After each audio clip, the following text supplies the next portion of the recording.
Crtani vicevi, muško-ženski odnosi. Kako bi izgledalo da je Kolumbo imao ženu?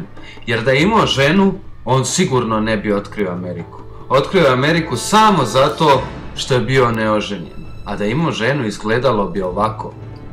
A zašto moraš ići baš ti? A što ne pošalju nekog drugog? Pa nisi ti jedini. Bez tebe se ne može. Jesi li ti lud ili glup?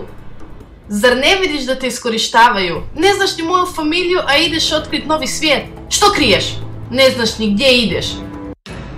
Kakva okrugla zemlja. A što samo će muškarci putovat? Ma nemoj. A zašto ne mogu i ja, ako si ti šef? Mene nikad ne voliš na putovanje. Nesretniče, ne znaš više šta bi si izmislio samo da nisi doma.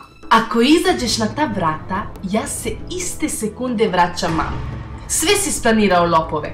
Ti si se to davno dogovorio s tim kurvama indijankama. Ti misliš da sam ja pala s kruške? Što kažeš? I kraljica će prodati svoj nakit da bi ti putovao. Što ti misliš da sam ja glupača? Što ima između tebe i te babe? Ne ideš i gotovo. Ništa se neće desiti ako svijet i dalje bude ravna ploča. Nemoj se oblačiti, ne ideš ti nikud. Evo ovako nekako bi izgledalo da je Kolumbo imao ženu. I nikako ne može svoj... De vidiš da radim, jeboga. Dušo, jel me voliš? Da, volim te, ne dam te nikome. Ja, tako je ljubavi, ne daj me nikome, ja sam samo tvoja. Niko te i neće.